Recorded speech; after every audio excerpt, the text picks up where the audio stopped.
And welcome back to the Jackrabbit Illustrated podcast. I am alone tonight. Folks had to cancel for various reasons. So my son, Miles, is joining me tonight for this show. He'll be checking out here pretty soon and going to bed, but he wanted to sign in and say hello. So hello, everyone. Welcome back. Thanks for everyone that's tuned in the past 2 weeks with the various lineups we've had. It's been pretty fun, just seeing everything, looking at the FCS landscape. Last week, our guest that we had on, really great for that. So tonight, because this is just me tonight, right? Please keep the questions coming. I'll be doing my best to check the comments as we go along here. It's good to be back and with you guys. So I'm very excited about that. Again, get the questions. If you're on Facebook, YouTube, wherever you're checking in at, let us know. But tonight's show is going to be focused on the Missouri Valley Football Conference.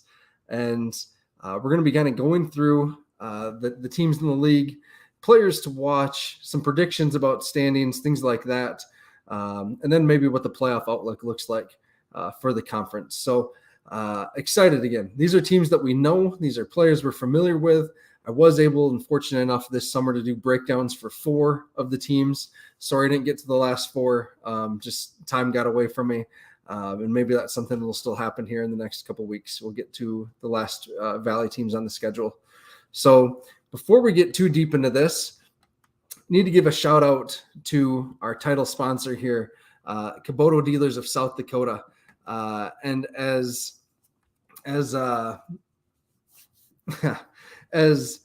Brendan alluded to on a previous podcast, yes, Kubota of East Side Implement in Watertown hooked me up with an awesome tractor that I've used to, mow my yard a couple times this summer. It's been a little dry, but moved a bunch of dirt, leveled the dirt with the loader, a bunch of honeydew projects, and then have a snowblower attachment with it for this winter to move some snow. So I am looking forward to that, I guess. Maybe not so much after last winter.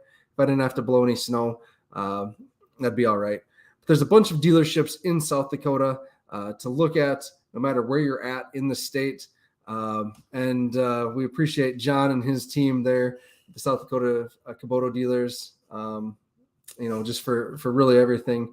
They were a sponsor last year at our tailgate, and really appreciate them. So thank you, Kubota. All right. So let's get in to the Missouri Valley Football Conference tiers. I had a tweet out earlier this summer, long ago, probably late spring, just kind of putting everyone into their tiers, right? Top tier, SDSU. I do think they're kind of on their own this year, kind of coming back as the national champs. I don't think that's being disrespectful to anyone. It's just what it is. NDSU in that second tier, I do have them by themselves in that second tier. Again, I think they're just a little bit above the rest of the conference, and we'll get into that individually on these teams a little bit. Third tier, these are teams that I expect to make the playoffs, or at least heavily compete for the playoffs this year. UND, Youngstown State, and UNI. This is really a fun tier to talk about. I have some notes on them. I did previews, I think, on all these teams in this tier. Maybe not UND, but I know them well enough that we can talk through it tonight. Next tier, this is the weird tier, right? That these teams could go either direction, or they could still end up in this fourth tier here.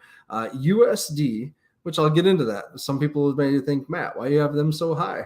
USD, Illinois State, Southern Illinois, and Missouri State. These teams have a lot more questions than answers at this point in the season.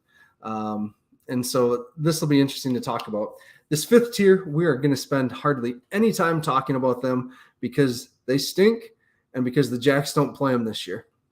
I don't foresee these teams having a chance to make the playoffs, and that's probably disrespectful. And if this shows up on one of their hype things, sorry. But Indiana State, Western Illinois, and Murray State, welcome to the Valley. Indiana State, we'll just start talking about these guys right now. Indiana State and Western Illinois were awful last year. Jacks, played them and just awful. They didn't look like a Missouri Valley team. They were small. Their offenses were not good. Defenses were slow. So they won't be competitive. Murray State, I'd be shocked if they're competitive.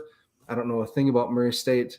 Couldn't tell you a single one of their players, to be honest. Western Illinois, that's interesting. That's where AJ Coons went, former Jackrabbit wide receiver. We did see a tweet a couple weeks ago from one of their receivers coaches, I believe, or offensive coordinator, someone like that, saying, hey, anyone interested that's not committed yet, come play wide receiver for Western Illinois. So that's not a good sign right now for that program, and them dropping down to the Ohio Valley is probably the right decision for their program. Quick timeout. Miles, you better go to bed. You're yawning, blinking. See you later. Thanks for coming. Bye. Bye. Good night. All right. Will you close the door, please? Thank you. All right. There we go. Now we can talk shop, right? So those are the three bottom programs in that tier 5: Indiana State, Western Illinois, Murray State. Jacks don't play them. Not going to spend a ton of time talking about them, right? Sorry, Dallas. It was time for bed. You saw those yawns. All right. Before we dive into the rest, got to thank our next sponsor, Culver's of Brookings and Watertown. I don't know about you guys, but I love Culver's. Stan Beckton, who tweets and writes for NCAA FCS coverage, put out a list today of his top burger joints, top 10, and he did not have Culver's on that list. Our friend Brendan Thumper roasted him pretty good. I made a nice cordial offer, inviting him to Brookings, and I will take him out to Culver's after a Jacks football game where he can experience a Butterburger.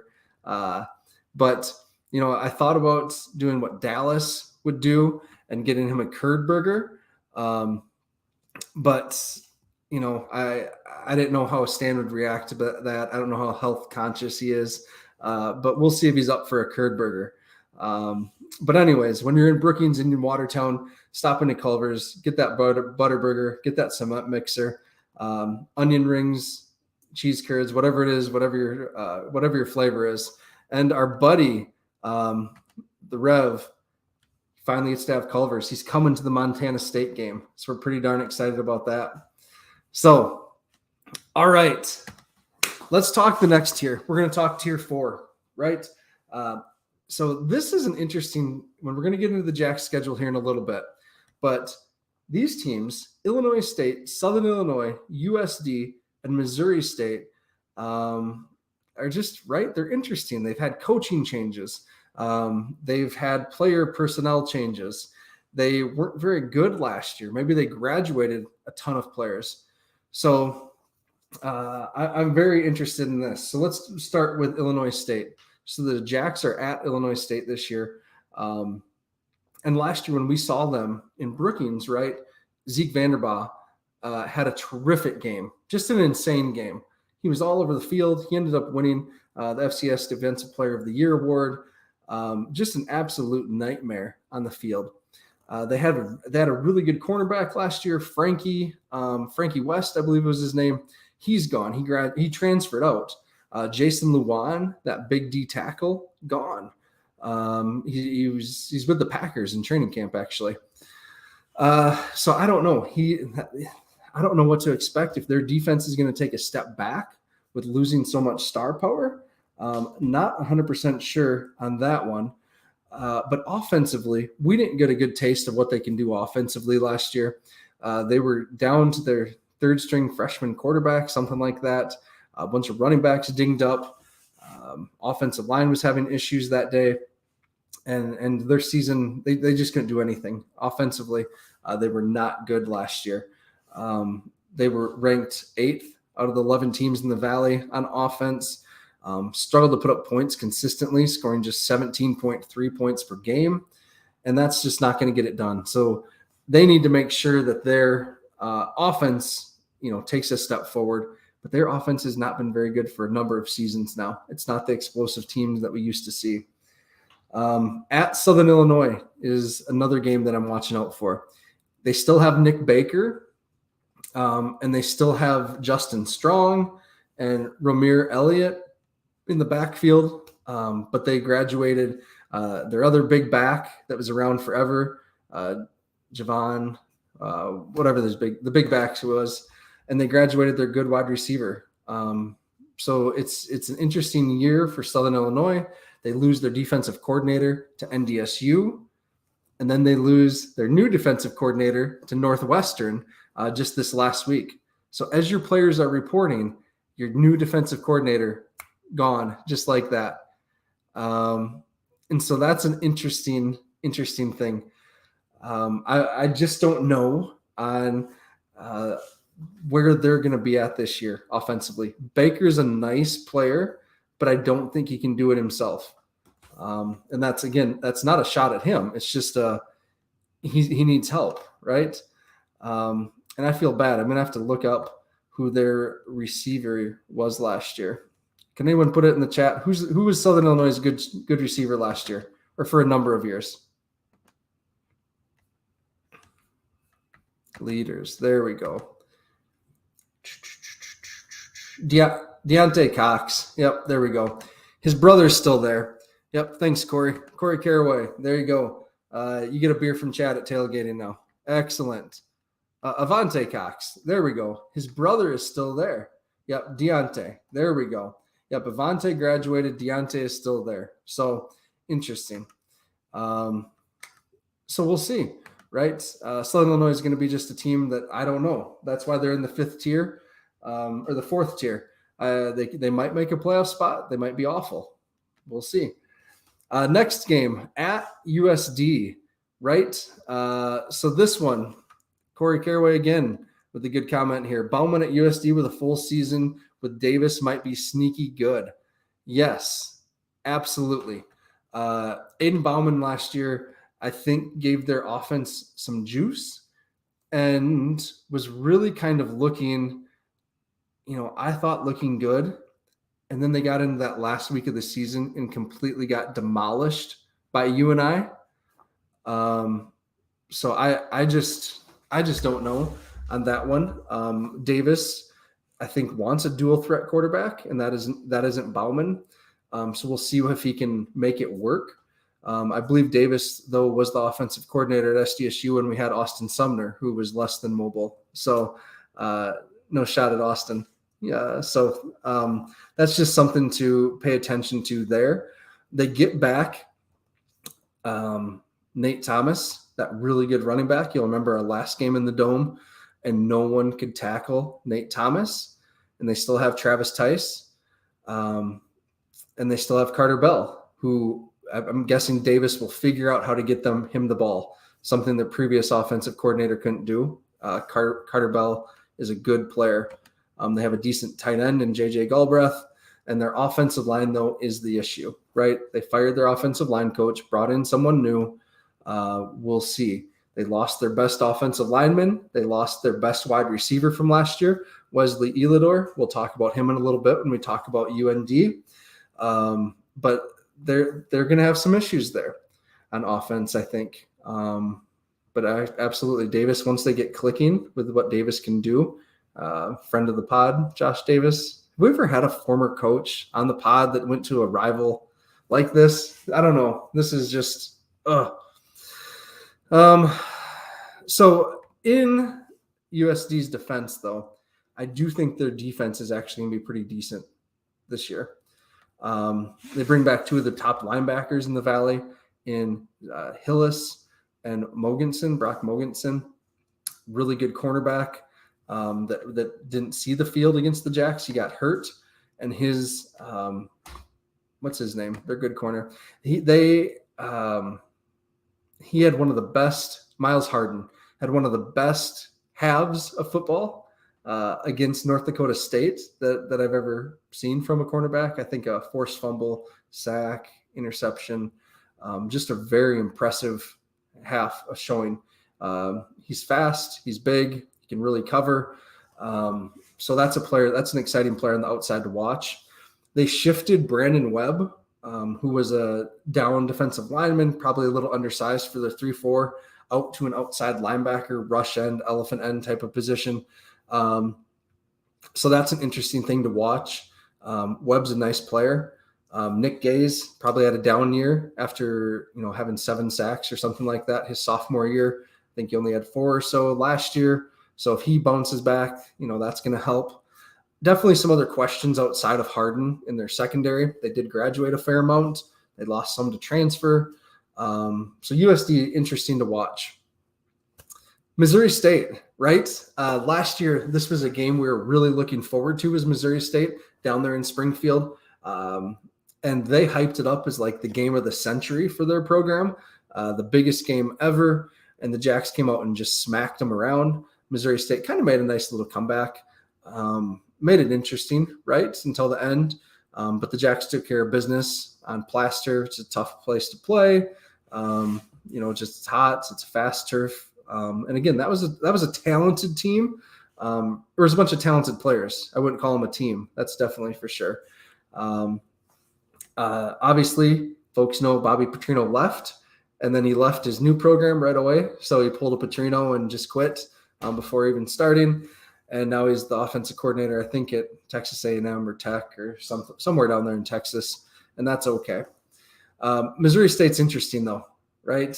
They brought in a ton of new players. Josh Note, Jason Shelley's gone. Their running back's gone. Their wide receiver's gone. Their cornerback, punt returner's gone. Their offensive lineman went to Colorado to play for Coach Prime. And so Missouri State's just in a weird place. They brought in a bunch of transfers again. They hired from within for a coordinator, or for the head coach, who was a defensive coordinator, I want to say. Players really seemed to like him. They were exciting. So it's just going to be really interesting to see what happens with Missouri State. This is the last game of the season in Brookings. So by the time they get to Brookings, their season may be over, and they're not going to want to play in that cold weather. We'll get to that in a bit. But that's a team that's probably could have gone more towards Tier 5 right now just because of all the unknowns. But Petrino, for as much as he loved the portal and turning that program around quick, also recruited really well down there at Missouri State for incoming freshmen. He actually kind of, recruited his local kids for once in Missouri, something previous regimes have not done down there. So they have good talent in the pipeline.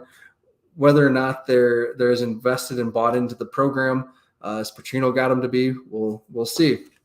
Rev, friend of the pod, and SDSU's favorite podcaster, Dustin Helton, says it could be a motorcycle wreck of a season for Missouri State. But good one. Thanks, Rev. That's perfect. All right. And Josh Hoffman let me know that Petrino's at Texas A&M. So excellent. All right. The next tier, right? And these are teams that I think will definitely be in playoff contention. And this is scary because the Jacks play all 3 of these teams. Only one road game, though, and we'll get to that in just a sec. But UND, that's the first game. That's the opener of Missouri Valley play, end of September. Should be a beautiful night. I already got my tickets for that one. Bring the family down. Should be fun.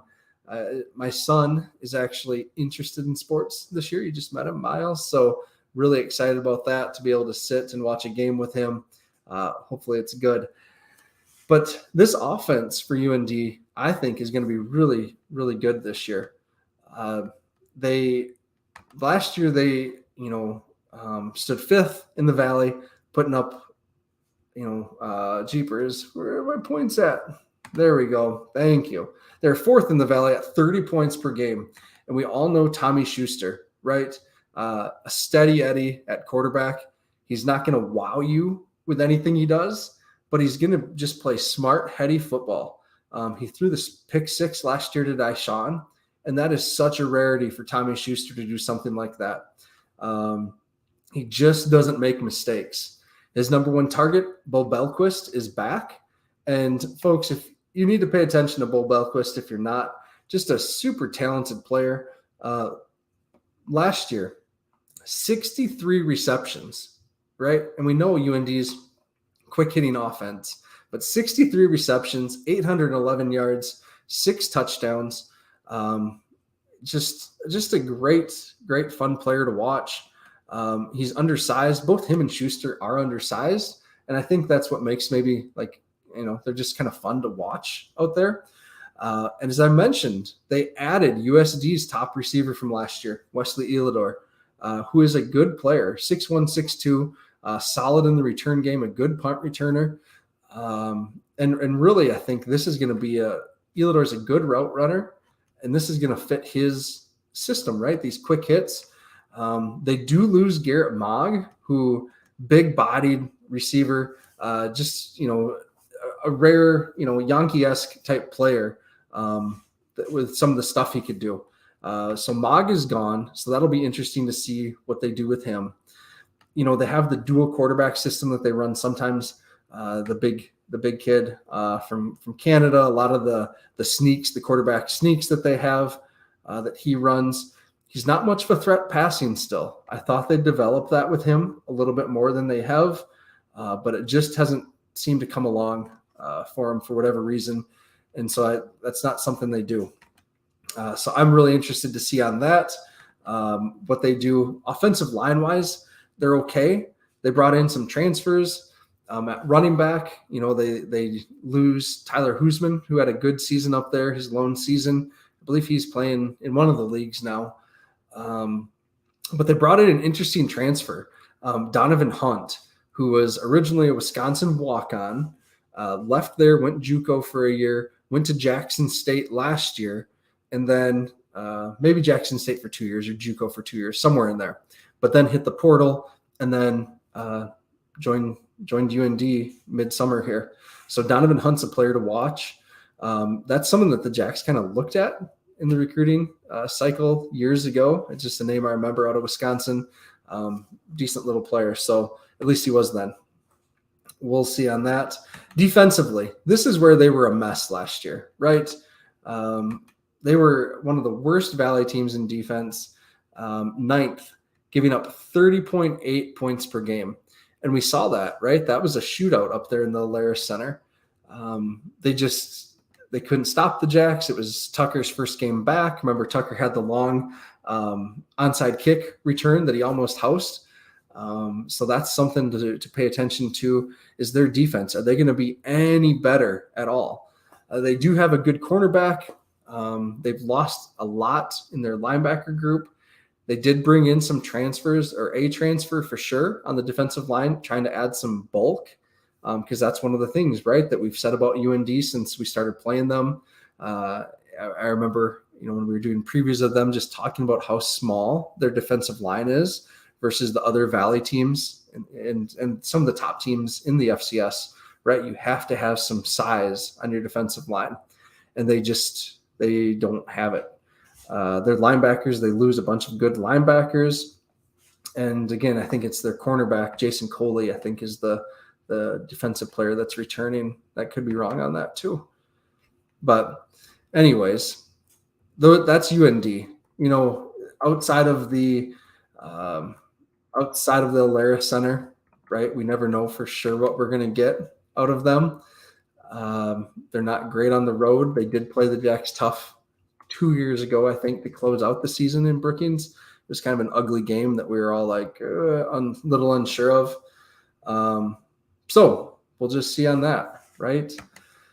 All right.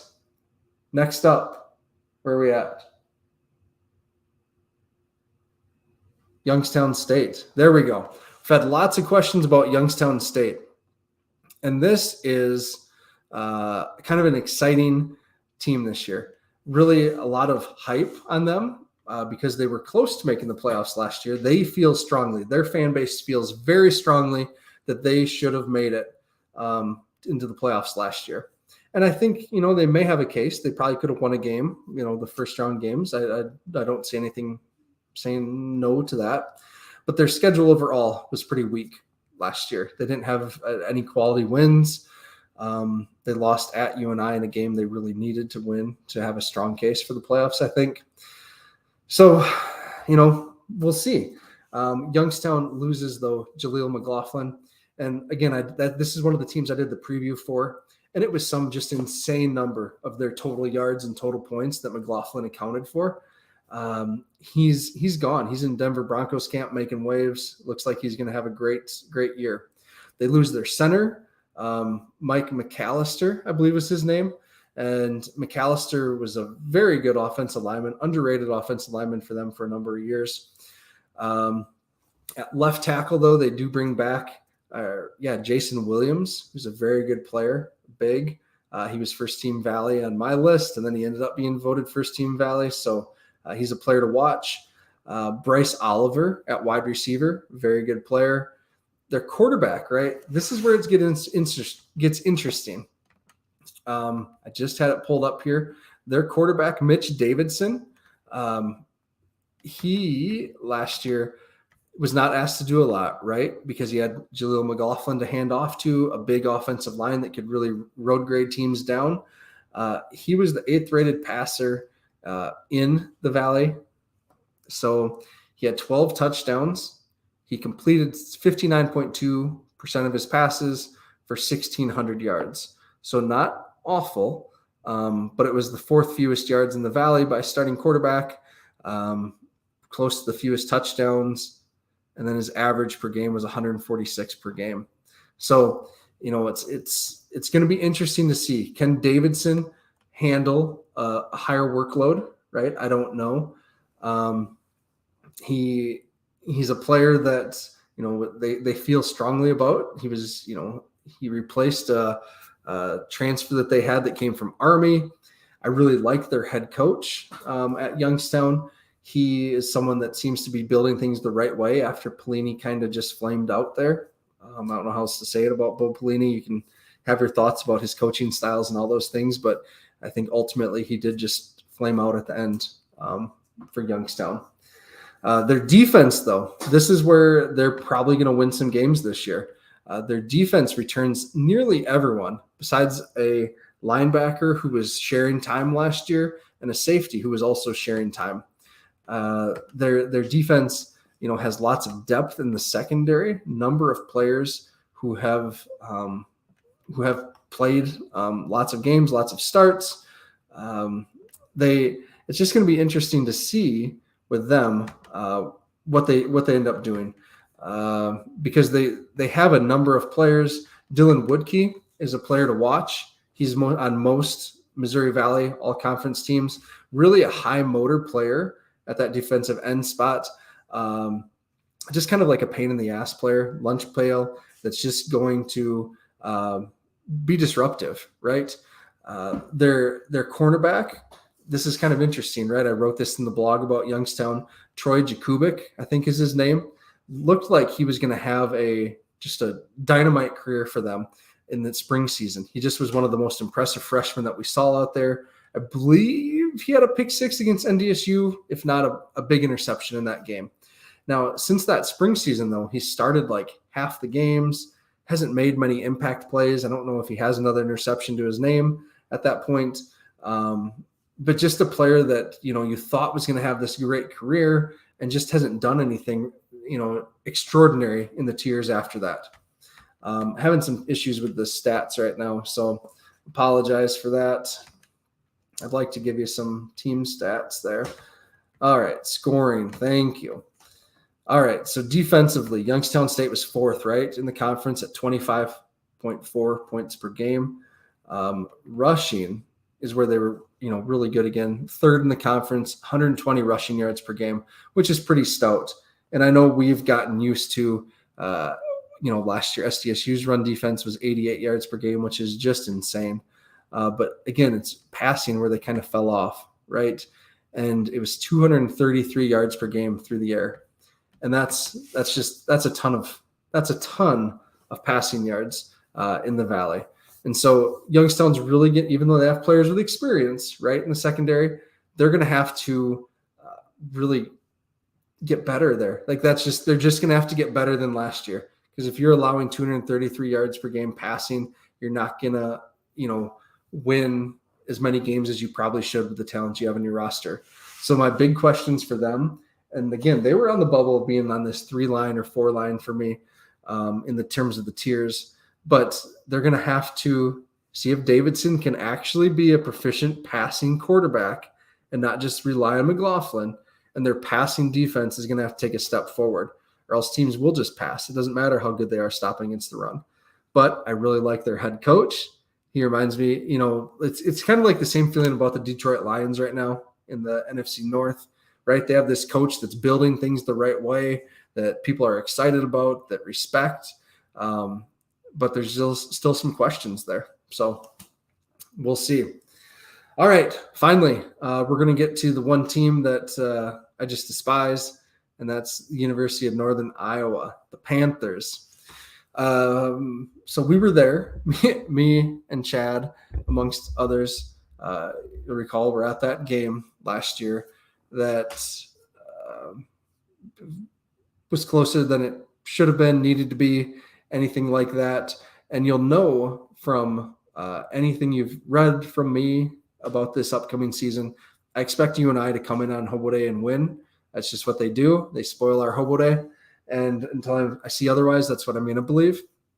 I think Theo Day is the best quarterback in the conference.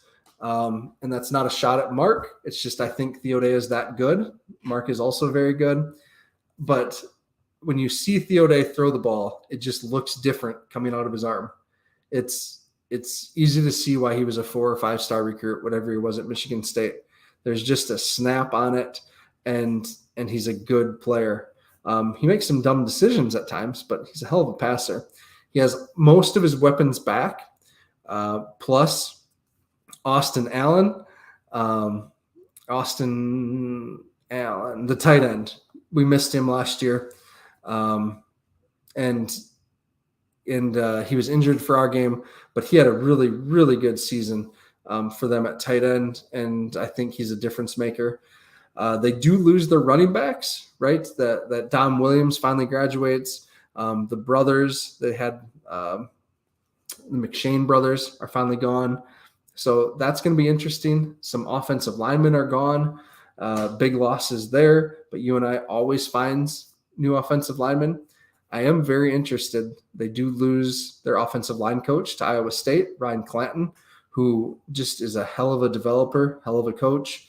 I'm surprised he lasted this long at UNI before moving on to a bigger school, and Iowa State got a good one, in my opinion. Players really seem to like him. They brought in the offensive line coach that had been there before Clanton, so that's interesting that they brought someone back. They also brought Jeremiah Johnson back, their defensive coordinator, on that side of the ball. And that's probably, good because he's a good defensive coordinator, and they lost so many players that we have known over the years. Cuvalier and their other linebacker and their safeties. And they had their cornerback leave. Their kind of Swiss Army knife is gone. They do bring back one of their best corners in Wu Governor, who transferred in last year out of, I believe, Central Michigan. And then they dip back into the transfer portal this year to kind of reload that defense.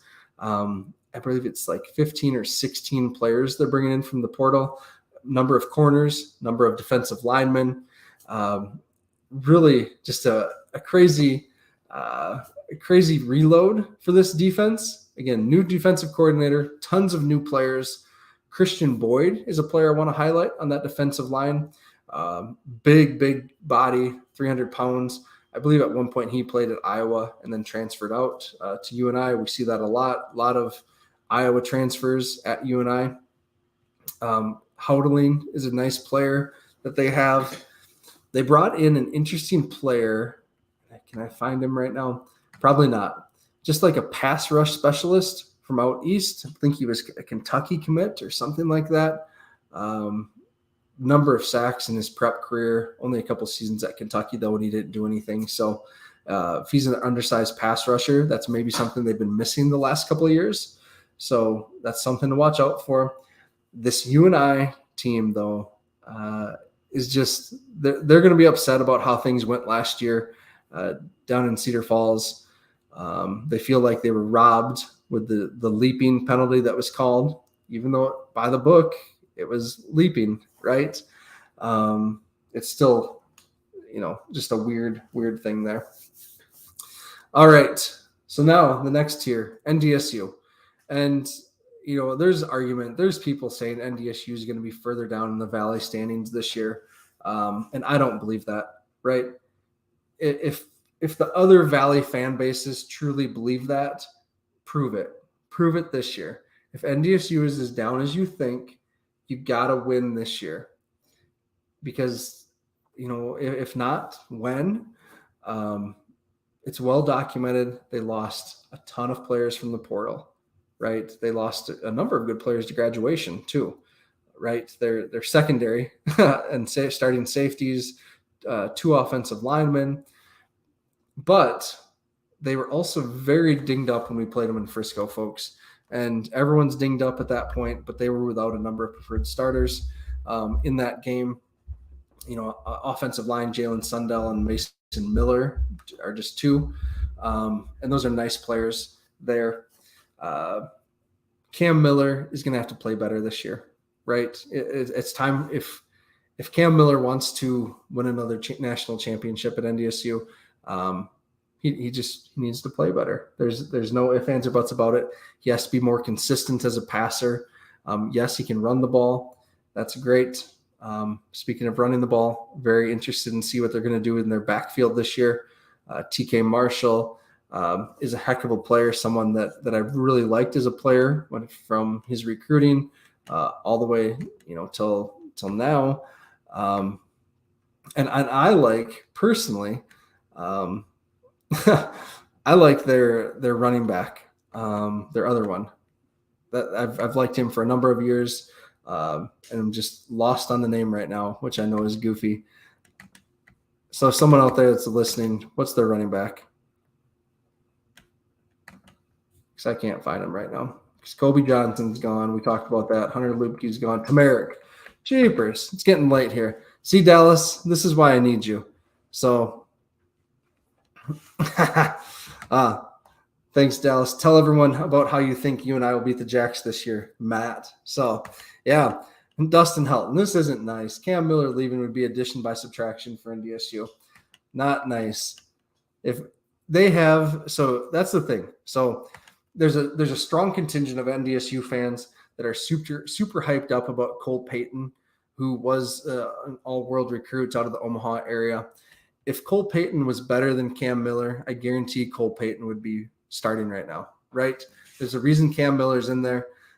We saw Cole Payton last year throw that interception in the first matchup against the Jacks that changed the momentum of the game when they tried to come in and run a trickeration play.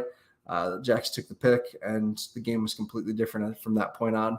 So, I'm really interested in that. Sitting on a plane. All right. So NDSU's defense, though, let's look at them. Secondary is a mess. They brought in some transfers. Nothing to write home about at this point. One of them is Keyshawn Nixon's brother, so that's kind of cool. But he is from a JUCO out in California. His first year in the JUCO, not much. He had a nice year last year, so we'll see. You just never know, right, what you're going to be getting. They also brought in another transfer from the MAC at corner. Again, very limited production. We'll see. Their safeties, Sam Jung, however you're going to say it, looks like probably one of their preferred starters. Reggie King's probably going to play a little bit of corner. Big recruit for them a number of years ago. Was at safety, moving to corner now, which is a weird move. You usually see corners go to safeties. Not too many safeties go to corner. So we'll see about that. Linebacker, they're pretty loaded. A number of good players with starting experience. They lose their big tackle machine from the last couple of years at linebacker. Name's escaping me right now. Defensive line, though, is where this team's going to eat. This looks like a classic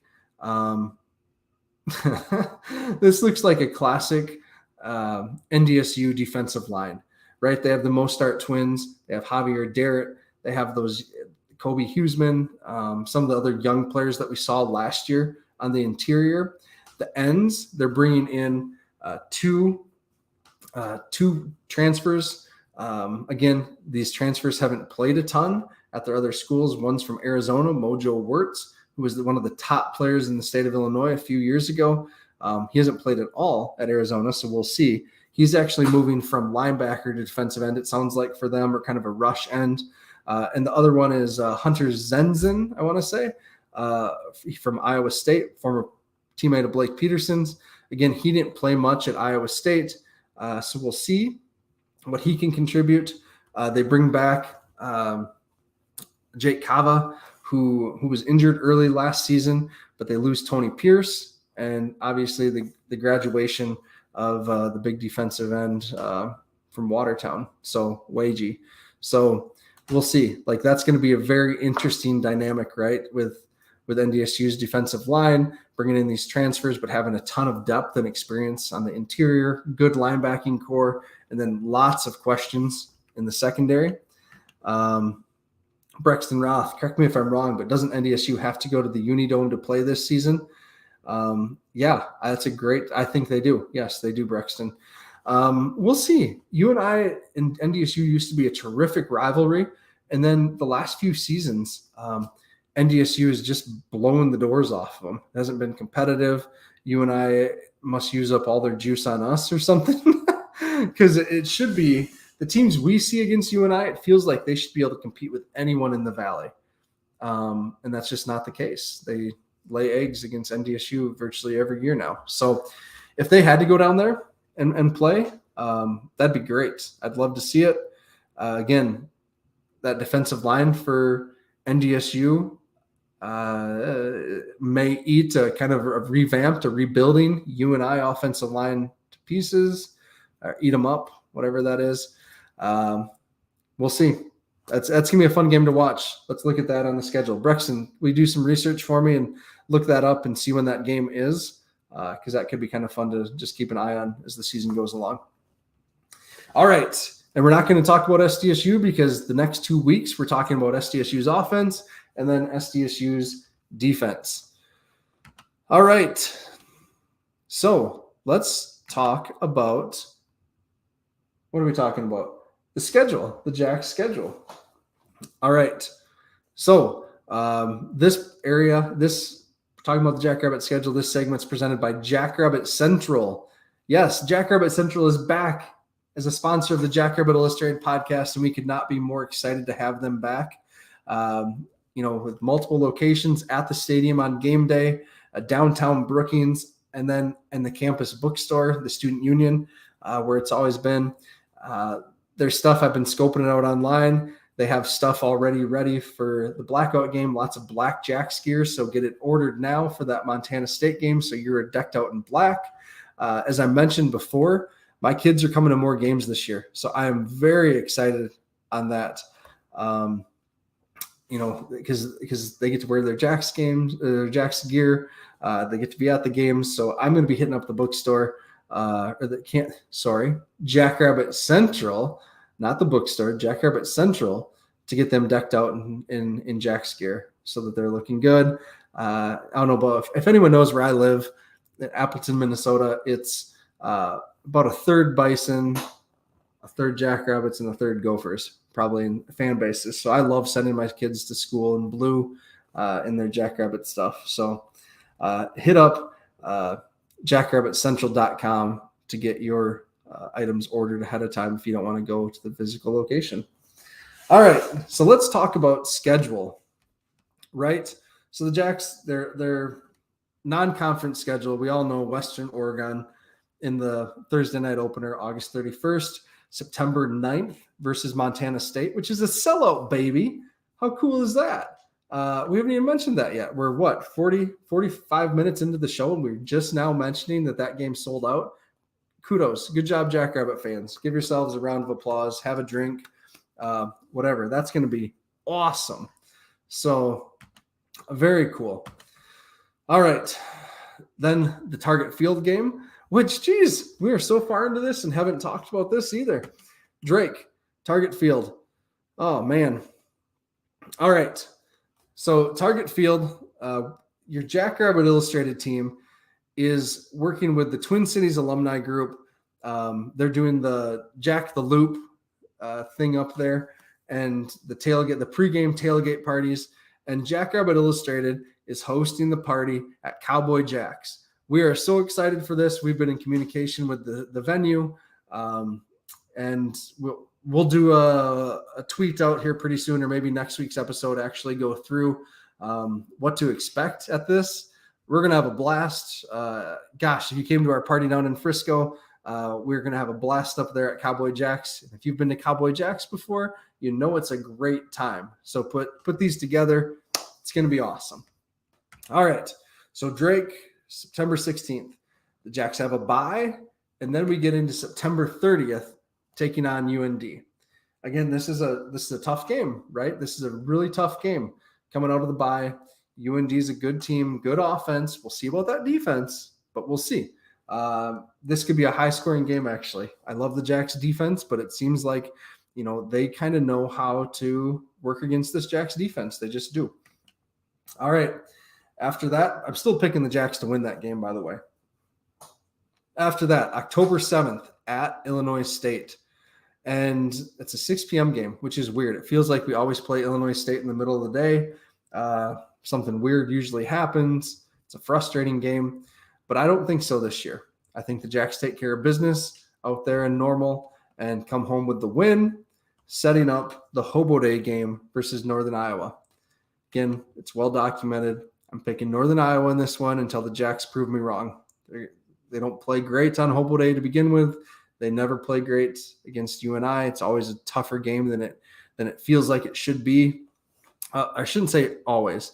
Obviously, the year of the pick six by oh my gosh, it's one of my favorite plays ever. Help! Kellen Solik with the pick six to clinch the Missouri Valley Football Conference crown. One of the best plays. Woofda! It's getting late. All right. So next, after Hobo Day, after a disappointing Hobo Day defeat to the UNI Panthers, the Jacks head to Carbondale to take on Southern Illinois. And again, the Southern Illinois team, who knows, right? At this point, interesting, right? They're very interesting. Nick Baker's a good explosive player, exciting player. I just don't know what he has around him besides one of the Cox brothers, right? Isaiah Harstrop is another player, good wide receiver, high recruit a few years ago. We'll talk about him later when we get into their actual game. All right. But I think the Jacks are going to come away with a win at USD. This is a tricky game, folks. It is. The Jacks do not play well in Vermillion. We know this. This is USD's Super Bowl. We've said that forever. Dallas has his dark horse pick being USD. They have a great offensive coordinator. We know that. So USD is going to be a tougher game than we expect. There's going to be a lot of blue in the stands, though, by the way. Tons of Jackrabbits have been buying tickets for that. So that's exciting. But again, I hope they take it personally. The last 2 times they've been in that building, they've lost. Once on the BS Hail Mary, and the other time they got beat. So we'll see on that one. All right. After USD, the Jacks return home against North Dakota State. So again, they put the 2 biggest rivalry games back to back for us. Nothing like just having your emotions and adrenaline up for 14 straight days. I think the Jacks take care of business on this one in the Dakota Marker game. We just know how to play the NDSU right now. We just do. We'll see if they can match us for physicality at the line of scrimmage this year.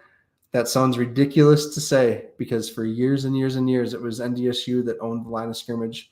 And now in the last 4 or 5 games, whatever it's been, SDSU is just taking care of business at the line of scrimmage. And again, that's going to come across as disrespectful or whatever, but I think that's just a fact to anyone that's watched the games, right? All right. After NDSU, Youngstown State at Youngstown State. And this is a scary game, right?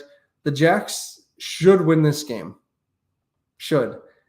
It's a long road trip. It's their longest road trip of the season. The Ice Bowl, the Ice Castle, whatever it is a huge venue that lacks atmosphere, right? That's something that we've heard before because it's so big and a lot of times sort of empty or half filled. It doesn't have this awesome atmosphere to it. The Jacks on their last few trips out there have won. But prior to that, I remember that kind of being like a little bit of a house of horrors, right? There's some challenges out there. So again, that's going to be a game to watch and to circle.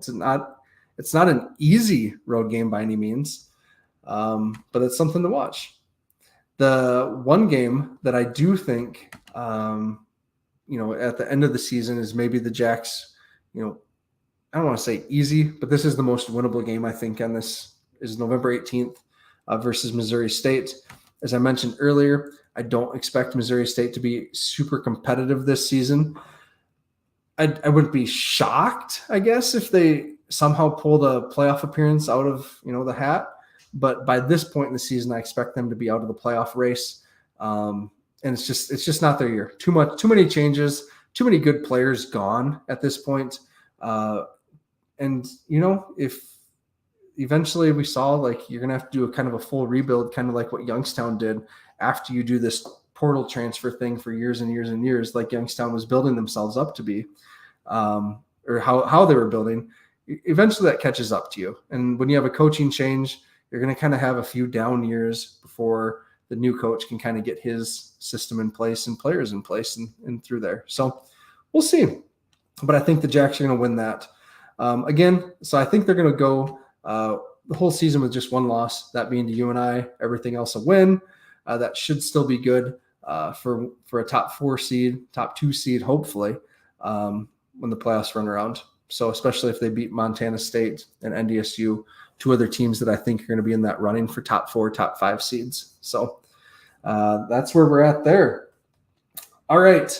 So my ultimate predictions here, I do think the Jacks get 5 teams in the playoffs: SDSU, NDSU, UND, UNI, and either Youngstown State, or I'm going to honestly say, I'm going to go with Dallas and say USD. USD has a very favorable schedule down there. And it's going to be really interesting. Same with NDSU. They have a favorable schedule. They play those bottom tier 5 teams, Indiana State, Western, and Murray State. University of South Dakota, USD plays all of those teams. So something to watch, right? That's set up to be very, very advantageous. They also play St. Thomas. So there's 4 wins, hopefully, right there for USD just before we've even taken one snap. If they can't win those games, then it probably is a time for a new regime down in USD with Bob Nielsen, and that'll be interesting too. So, all right, Rev has a question here.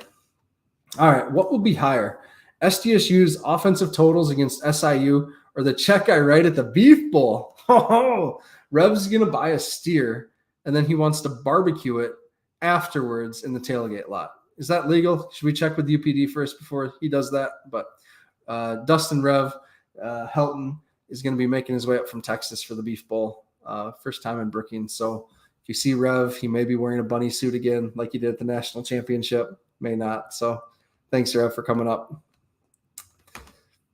All right. Thank you, KP Marshall. The trees avoid NDSU and SDSU. So, yep. Indiana State, we'll see. I like Kirk Mallory.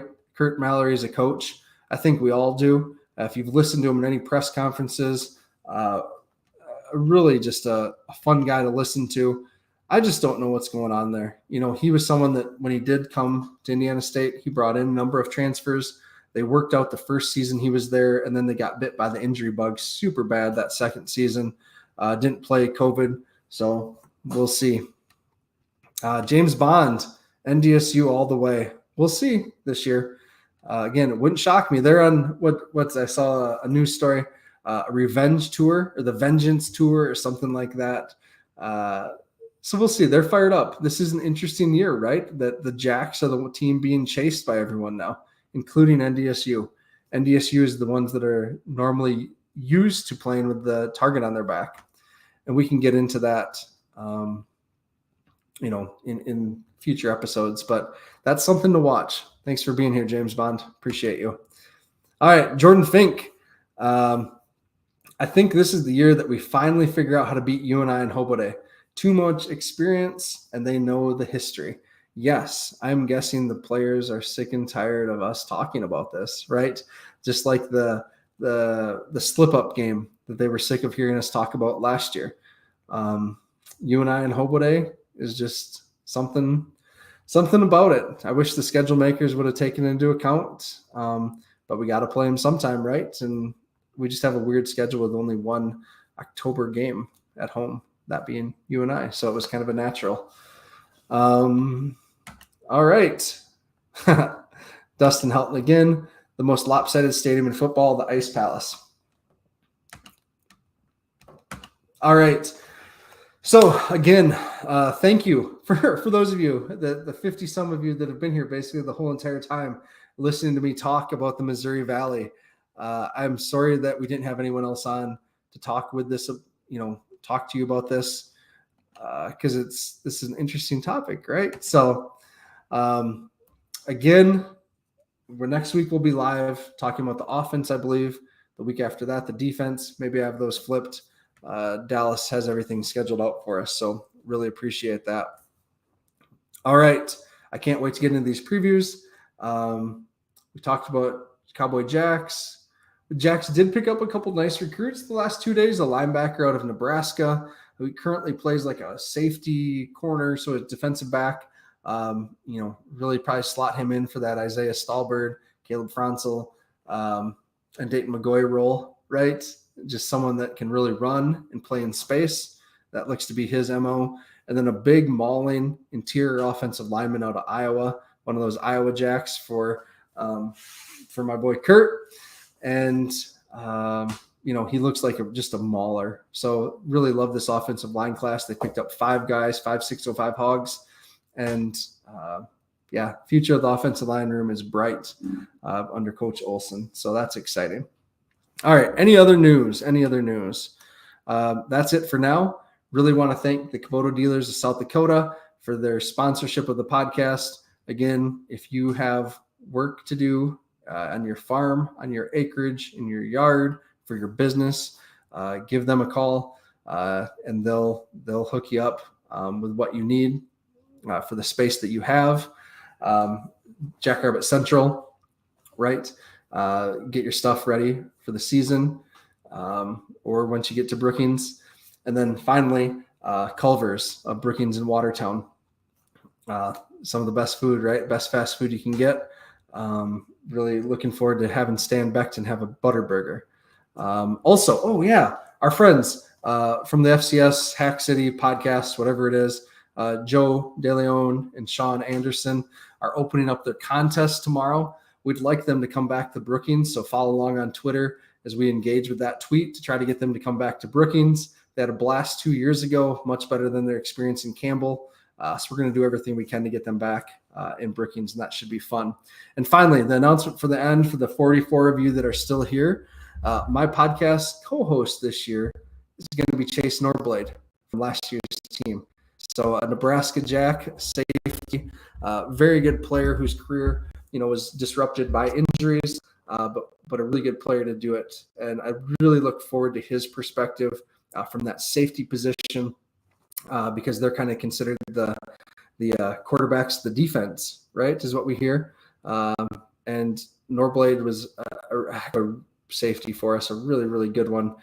I look forward to his insight about what we see happening on the field and helping us diagnose some plays. So, all right, with that, thank you, everyone. I'm so excited to be back. Let's have a great season. Go big, go blue, go Jacks.